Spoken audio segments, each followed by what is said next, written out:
दोस्तों आज से 66 मिलियन साल पहले अर्थ पर कुछ ऐसे क्रीचर्स रहा करते थे जो अब हमारे लिए सिर्फ एक कहानी बन चुके हैं, डायनासोर्स।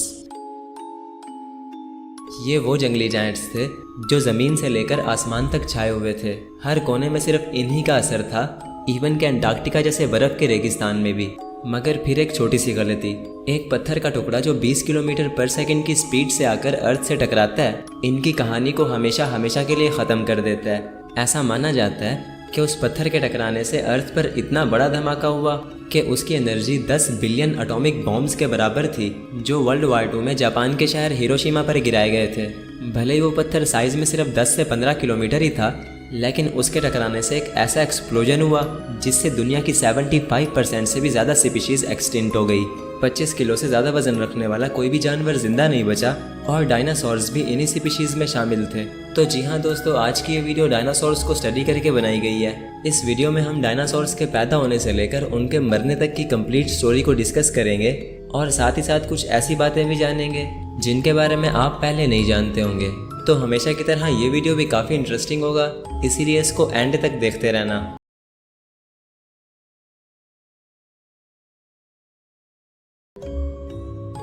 तो दोस्तों, अगर बात करें डायनासोर्स की, तो डायनासोर्स की असली कहानी शुरू हुई थी 1819 में, क्योंकि 1819 में हमें डायनासोर्स का पहला फॉसिल मिला था। यानी इससे पहले दुनिया को डायनासोर्स के बारे में नहीं पता था और लोग ये नहीं जानते थे कि इंसानों से पहले भी इस दुनिया में कुछ रहा करता था। दोस्तों, 1819 में एक जियोलॉजिस्ट थे जिनका नाम था विलियम बकलैंड। ये इंग्लैंड में अपनी जियोलॉजी की स्टडी कर रहे थे कि अचानक इन्हें वहाँ कुछ ऐसी हड्डियाँ मिलती हैं जिन्हें ना तो पहले कभी देखा गया था और ना ही उनके बारे में कभी सुना गया था। जी हाँ दोस्तों, क्योंकि ये हड्डियाँ थी एक डायनासोर की। शुरुआत में तो उन्हें कुछ भी समझ नहीं आई कि ये किस चीज़ की हड्डियाँ हैं, लेकिन जब उन्होंने लगातार 5 साल तक इन हड्डियों को स्टडी किया तो उन्हें समझ आया कि एक रेप्टाइल की हड्डियाँ हैं जो मिलियंस ऑफ ईयर्स पहले अर्थ पर रहा करते थे। उन्हें इन हड्डियों को स्टडी करने में पूरे 5 साल लगे और इतना टाइम उन्हें इसलिए लगा क्योंकि उस टाइम तक लोगों को डायनासोर्स के बारे में कुछ नहीं पता था और ये पहली बार था कि किसी डायनासोर की हड्डियों को ऑफिशियली स्टडी किया जा रहा था। तो उन्हें ये हड्डियाँ 1819 में मिली थी और 1824 में वो इस क्रीचर को एक नाम देते हैं, मेगालोसोरस। ये पहली बार था जब किसी डायनासोर को ऑफिशियली एक नाम दिया गया जिसके आगे सोरस लगा था। और अगर आपने कभी नोटिस किया हो तो मोस्ट ऑफ द डायनासोर्स के नेम्स के आगे सोरस लगा होता है, जैसे स्टीगोसोरस, स्पाइनोसोरस, टेरानोसोरस रेक्स वगैरह वगैरह। और ऐसा क्यों होता है, चलो मैं समझा देता हूँ। दोस्तों, डायनासोर्स एक्चुअली 2 ग्रीक वर्ड से मिलकर बना है जिनका मतलब है टेरिबल लिजर्ड यानी खौफनाक छिपकली, डिनोस यानी टेरिबल और सोरोस यानी लिजर्ड। ये नाम 1842 में एक ब्रिटिश साइंटिस्ट ने रखा था जिनका नाम था सर रिचर्ड ओवन। क्योंकि रिचर्ड ओवन ने जब बहुत से डायनासोर्स के फॉसिल्स को स्टडी किया तो उन्हें ऐसा फील हुआ कि ये कुछ बहुत ही बड़े रेप्टाइल्स थे जो काफ़ी पहले अर्थ पर रहा करते थे। अब क्योंकि ये रेप्टाइल साइज में बहुत बड़े थे और एक छिपकली की तरह भी दिखाई देते थे, तो उन्होंने इनको नाम दिया डायनासोर्स यानी बड़ी भयानक छिपकलियाँ। इसका मतलब अब इस टाइप के जितने भी रेप्टाइल्स होंगे उन सभी को डायनासोर्स कहा जाएगा। बस यूँ समझ लो कि रिचर्ड ओवन ने डायनासोर नाम की एक अम्ब्रेला बना दी थी जिसके नीचे इन सभी रेप्टाइल्स को रखा जा सकता था। तो खैर, टॉपिक पर वापस आते हैं। तो दोस्तों, जैसा कि मैंने बताया कि डायनासोर की सबसे पहली डिस्कवरी विलियम बकलैंड ने की थी, तो आपको क्या लगता है, क्या विलियम से पहले किसी को भी डायनासोर की कोई हड्डी नहीं मिली होगी? तो इसका जवाब है हाँ। विलियम बकलैंड से पहले भी बहुत लोगों को डायनासोर्स की हड्डियाँ मिल चुकी थी। लोगों को ये हड्डियाँ हज़ारों साल पहले ही मिलना शुरू हो चुकी थी, बट उन्हें नहीं पता था कि ये किस चीज़ की हड्डियाँ हैं। अब यहाँ देखो, ये लिखा है कि चाइनीज़ लोगों को लगभग 2000 साल पहले डायनासोर्स की कुछ हड्डियाँ मिली थी जिसे वो समझने लगे कि ये एक ड्रैगन की हड्डियाँ हैं। यानी लोगों को हड्डियाँ मिलती ज़रूर थी, बट वो उन हड्डियों को अपने रिलीजन से रिलेट करते थे और उन्हें अलग अलग क्रीचर्स के नाम देते थे। कोई इन्हें मॉन्स्टर्स की हड्डियाँ समझता था, कोई थंडरबर्ड्स की, कोई ग्रिफिन्स की, और चाइनीज़ तो इन्हें ड्रैगन की हड्डियाँ समझते थे। तो ये सारे मिथिकल क्रीचर्स हैं जिन्हें उस टाइम के लोग बहुत ज़्यादा मानते थे। खैर, वक्त बदला और बदलते वक्त के साथ साथ लोगों के बिलीव्स भी बदलते गए। लोग अब इन मिथिकल क्रीचर्स को नहीं बल्कि साइंस को मानने लगे। 1677 में रॉबर्ट प्लॉट नाम का एक आदमी था जिसे डायनासोर की एक हड्डी मिली थी। अब उस टाइम तक लोगों को डायनासोर का नहीं पता था, तो प्लॉट को ये लगा कि ये हड्डी किसी बहुत बड़े इंसान की है जो सालों पहले इस दुनिया में रहा करते थे। तो प्लॉट के अकॉर्डिंग ये एक जायंट ह्यूमन की बोन थी, बट बाद में पता चला कि ये हड्डी एक्चुअली मेगालोसोरस की फीमर बोन थी जो थाइज में होती है। यानी जैसे जैसे वक्त बदलता गया लोगों को सब समझ आता गया। डायनासोर्स के बारे में हमें 80s में पता चला था और 80s के टाइम से लेकर अब तक हमने डायनासोर्स की हज़ारों स्पीशीज़ को डिस्कवर किया है। ऑन एवरेज हमें हर साल डायनासोर्स के 20 से 30 न्यू फॉसिल्स देखने को मिलते हैं और ना जाने और भी कितने मिलते रहेंगे। तो खैर ये तो हो गई बात डायनासोर्स की डिस्कवरी की। तो चलो आगे बढ़ते हैं और बात कर लेते हैं डायनासोर्स की स्टोरी की, यानी डायनासोर्स कैसे पैदा हुए और ऐसा क्या हुआ कि ये हमेशा हमेशा के लिए ख़त्म हो गए। दोस्तों डायनासोर्स की शुरुआत इस दुनिया पर 252 मिलियन साल पहले हुई थी, जिसे कहा जाता है मेसोजोइक एरा, यानी एज ऑफ डायनासोर्स। ये एरा पिछले 252 मिलियन से 66 मिलियन ईयर्स यानी लगभग 186 मिलियन ईयर्स तक चला। और इसी एरा के अंदर डायनासोर्स की कंप्लीट स्टोरी छुपी है, यानी उनके पैदा होने से लेकर उनके मरने तक जो कुछ भी हुआ वो सब इसी एरा में ही हुआ। तो मेसोजोइक एरा डायनासोर्स का एक कंप्लीट चैप्टर है, जिसे 3 पीरियड्स में डिवाइड किया गया है, ट्रायसिक पीरियड, जुरासिक पीरियड और क्रिटेशियस पीरियड। तो चलो अब ज़्यादा बातें नहीं करते और इन सभी पीरियड्स के बारे में डिस्कस कर लेते हैं। तो दोस्तों अगर ट्रायसिक पीरियड की बात करें तो ये वो पीरियड था जब डायनासोर्स पैदा होने लगे। ये पीरियड 252 मिलियन साल पहले शुरू हुआ और इसी पीरियड में डायनासोर्स इवॉल्व हुए। और वो कैसे, चलो जान लेते हैं। दोस्तों बात यह है कि डायनासोर से पहले भी इस दुनिया में बहुत सी चीज़ें रहा करती थी जो ट्रायसिक पीरियड में एक्सटेंट होने लगी। इस पीरियड में दुनिया का सबसे बड़ा एक्सटेंक्शन इवेंट हुआ, जिसे कहा जाता है द पर्मियन ट्रायसिक एक्सटेंक्शन। इस इवेंट में 96% मरीन एनिमल्स और 70% लैंड एनिमल्स एक्सटिंक्ट हुए थे, जो कि हिस्ट्री की अब तक की सबसे बड़ी एक्सटिंक्शन है। ऐसा माना जाता है कि उस टाइम पर एक बहुत ही बड़ी वोल्केनिक एक्टिविटी हुई थी जो कि मिलियंस ऑफ ईयर्स तक चली। इस वोल्केनिक इरप्शन ने बहुत लार्ज अमाउंट में लावा रिलीज़ किया, जो सरफेस पर आकर बहुत ज़्यादा कार्बन डाइऑक्साइड रिलीज़ करने लगा। तो कार्बन डाइऑक्साइड की वजह से ग्लोबल वार्मिंग बढ़ने लगी, जिसके चलते क्लाइमेट हार्श होता गया और दुनिया का सबसे बड़ा एक्सटिंक्शन इवेंट देखने को मिला। अब जहाँ सारी स्पीशीज़ मर रही थी, वहीं डायनासोर्स पैदा हो रहे थे, क्योंकि डायनासोर्स ऐसे एनिमल्स थे जो गर्म इन्वायरमेंट में जिंदा रह सकते थे। डायनासोर्स आर्कोसोरस नाम के एक रेप्टाइल से इवॉल्व हुए थे, जो कि एक मगरमच्छ की तरह दिखता था। तो आर्कोसोर 4 टांगों पर चलते थे, बट डायनासोर्स 2 पैरों पर चलने लगे।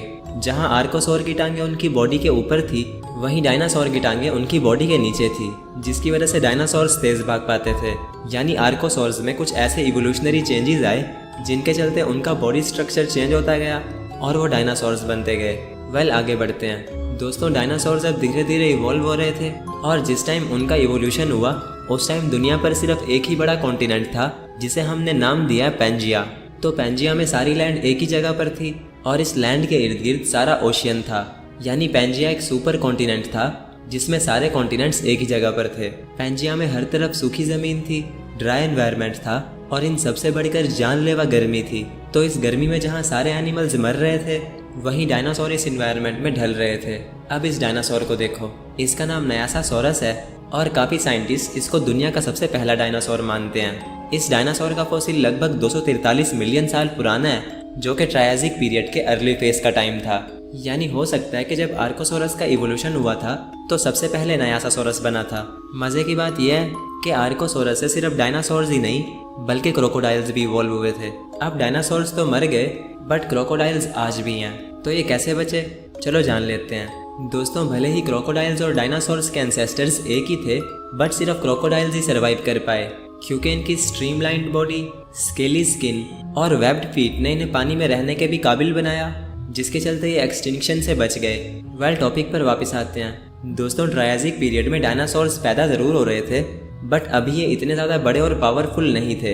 ये धीरे धीरे इस इन्वायरमेंट में ढलते गए और अपने साइज़ को भी वक्त के साथ साथ इंक्रीज करते गए। ट्रायसिक पीरियड 252 मिलियन से लेकर 201 मिलियन ईयर्स यानी पूरे 51 मिलियन ईयर्स तक रहा और इसके बाद शुरू हुआ जुरासिक पीरियड।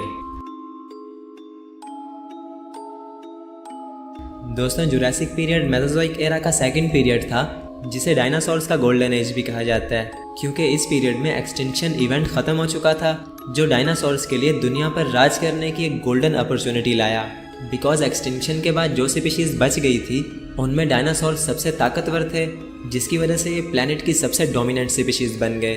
तो जुरासिक पीरियड में क्या कुछ हुआ, चलो थोड़ा गहराई से जानते हैं। दोस्तों अब जुरासिक पीरियड में जो सबसे इंटरेस्टिंग चीज़ हुई वो थी पैंजिया का टूटना। इस पीरियड में पैंजिया 2 हिस्सों में टूट चुका था और अलग अलग कॉन्टिनेंट्स बनना शुरू हो गए थे। ये प्रोसेस काफ़ी स्लो था, जो कि कई मिलियन सालों तक चला। तो पैंजिया जिन 2 हिस्सों में बटा था, उनमें से एक था लॉरेशिया और दूसरा था गोंडवाना। लॉरेशिया में यूरोप, एशिया और नॉर्थ अमेरिका थे और गोंडवाना में south America, Africa, Antarctica, India और ऑस्ट्रेलिया थे।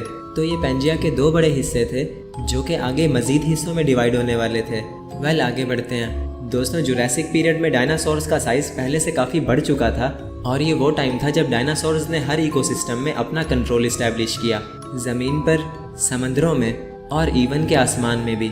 यानी यूँ समझ लो कि ये पीरियड डायनासोर्स का था, क्योंकि इस पीरियड में दुनिया का टेम्परेचर काफ़ी ह्यूमिड हो चुका था। अब ह्यूमिड का क्या मतलब? वेल ह्यूमिडिटी को हम उर्दू ज़बान में हबस भी कहते हैं और अगर आपको इसके बारे में पता है तो आप जानते होंगे कि जब हबस के महीने होते हैं तो गर्मी ज़्यादा महसूस होती है।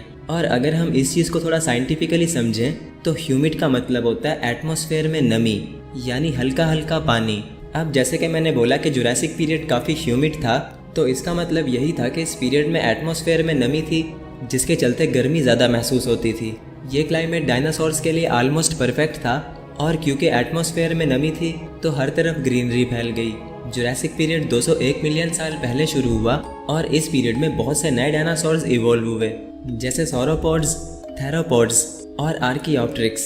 इन डायनासोर्स पर मैं डिटेल से बात करता बट वीडियो काफ़ी लंबा हो जाएगा, तो चलो आगे बढ़ते हैं। दोस्तों जुरासिक पीरियड 201 मिलियन से 145 मिलियन ईयर्स यानी पूरे 56 मिलियन ईयर्स तक चला और इसके बाद शुरू हुआ डायनासोर्स का आखिरी पीरियड, द क्रिटेशियस पीरियड। दोस्तों अब क्रिटेशियस पीरियड मेसोजोइक एरा का आखिरी पीरियड था और ये वो टाइम था जब डायनासोर्स अपनी पीक डाइवर्सिटी पर थे। यानी इस दौर के डायनासोर्स सबसे ताकतवर थे जो कि पूरी दुनिया पर अपना होल्ड बना चुके थे। डायनासोर्स अब दुनिया के हर कोने में थे मगर वो इस बात से अनजान थे कि एक बहुत बड़ी तबाही उनका इंतज़ार कर रही है। तो क्रिटेशियस पीरियड में क्या क्या हुआ, चलो थोड़ा गहराई से जानते हैं। दोस्तों क्रिटेशियस पीरियड में वैसे तो बहुत सी चीज़ें हुई बट अगेन जो सबसे इंटरेस्टिंग चीज़ हुई वो थी कॉन्टिनेंट्स का बनना। जी हाँ दोस्तों, क्योंकि इस पीरियड में सभी कॉन्टिनेंट्स टूटकर अलग हो चुके थे और दुनिया लगभग वैसी हो चुकी थी जैसी आज है। यानी दुनिया पर अब अलग अलग कॉन्टिनेंट्स थे और हर कॉन्टिनेंट पर अलग अलग टाइप के डायनासोर्स थे। तो वैसे तो इस पीरियड में बहुत से डायनासोर्स थे बट कुछ जो सबसे फेमस थे वो थे टीरेक्स, ट्राइसेराटॉप्स और स्पाइनोसोरस। ये हिस्ट्री के one of the most powerful and famous dinosaurs थे जो कि क्रिटेशियस पीरियड में इवॉल्व हुए थे, क्योंकि इस पीरियड में टेम्परेचर और भी वार्म और ह्यूमिड हो चुका था जो कि डायनासोर्स के लिए एक अल्टीमेट इन्वायरमेंट बना। तो डायनासोर्स के लिए दुनिया काफ़ी परफेक्ट होती जा रही थी मगर धीरे धीरे उनका वक्त भी ख़त्म हो रहा था। तो चलो आगे बढ़ते हैं और जानते हैं कि डायनासोर्स की एक्सटिंक्शन आखिर कैसे हुई। दोस्तों क्रिटेशियस पीरियड 145 मिलियन से 66 मिलियन ईयर्स यानी पूरे 79 मिलियन ईयर्स तक चला और इसके बाद शुरू हुई द क्रिटेशियस पैलियोजीन एक्सटिंक्शन। ये वही एक्सटिंक्शन थी जिसमें एक एस्ट्रॉइड अर्थ से टकराया था और डायनासोर समेत दुनिया की 75% स्पीशीज़ को ख़त्म कर गया था। इस एस्ट्रॉइड ने अर्थ के एनवायरनमेंट को इस हद तक तबाह कर दिया था कि डायनासोर्स और कई दूसरी स्पीशीज़ सर्वाइव नहीं कर पाई। तो चलो डिटेल से जानते हैं कि ये एस्ट्रॉइड कैसे आया, कहाँ टकराया और इसके टकराने से कितनी तबाही हुई। दोस्तों सदियों तक साइंटिस्ट इस बात को लेकर काफ़ी कंफ्यूज थे कि डायनो किलर एस्ट्रॉइड आखिर आया कहाँ से था, बट फिर 2021 में की गई एक स्टडी से ये पता चला कि ये एस्ट्रॉइड एक्चुअली एस्ट्रॉइड बेल्ट से आया था जो मार्स और जुपिटर के बीच में है। इस एस्ट्रॉइड का नाम चिग्ज़ेलब था और इसे जुपिटर और सैटर्न की ग्रेविटी ने अर्थ की तरफ पुश कर दिया था। ये एस्ट्रॉइड साइज़ में सिर्फ 10 से 15 किलोमीटर था और जब ये अर्थ से टकराया तो इसने दुनिया को हिलाकर रख दिया। इम्पैक्ट की एग्जैक्ट लोकेशन मैक्सिको की युकाटान पेनिनसुला में है, जहां आज एक बहुत ही बड़ा क्रेटर यानी एक गड्ढा है। ये अर्थ की सरफेस पर एक मैसिव स्कार है जो दिखाता है कि तबाही किस स्केल पर हुई थी।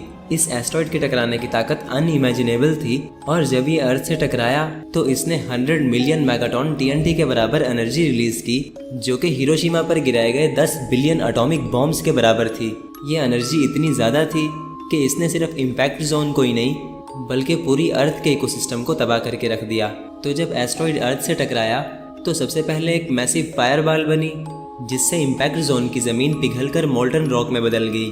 सेकंड, समुद्रों में बहुत बड़ी सुनामीज आई जो कई हजार किलोमीटर्स तक फैल गई। ये वेव्स इतनी पावरफुल थीं कि इन्होंने आसपास के एरियाज को बिल्कुल साफ कर दिया था। थर्ड, अर्थ पर एक बहुत बड़ी शॉक वेव जनरेट हुई जिससे बहुत बड़े बड़े अर्थक्वेक्स आए। ये अर्थक्वेक्स इतनी शिद्दत के थे कि इन्होंने कॉन्टिनेंट्स को हिलाकर रख दिया।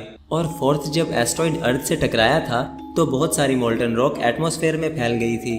तो जब ये रॉक स्पेस में उछली तो ये जलती हुई अर्थ की तरफ वापस आई, जिससे कि जो डायनासोर हवा में उड़ रहे थे वो मारे गए और इनके गिरने से जंगलों में आग भी लग गई, जिससे क्रिएट हुई वर्ल्ड वाइड फॉरेस्ट फायर्स।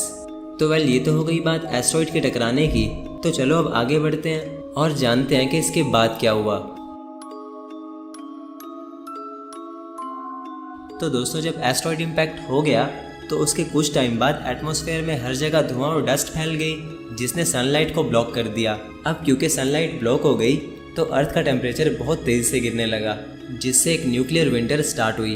अब कुछ डायनासोर्स जो एस्ट्रॉइड इम्पैक्ट से बच गए थे वो न्यूक्लियर विंटर की वजह से मरने लगे, क्योंकि पहली बार डायनासोर्स विंटर्स के आदी नहीं थे, और दूसरा ये कि सनलाइट ना मिलने की वजह से प्लांट्स की फोटोसिंथेसिस रुक गई, जिससे हुआ ये कि जो प्लांट खाने वाले डायनासोर्स थे वो भी मर गए। और तो और जब इम्पैक्ट हुआ था तो उससे बहुत सारी टॉक्सिक गैसेज रिलीज हुई थी। ये गैसेज अर्थ के एनवायरनमेंट में घुल गई थी, जिससे बहुत ज़्यादा एसिडिक रेन्स हुई। इन रेन्स ने ओशियंस और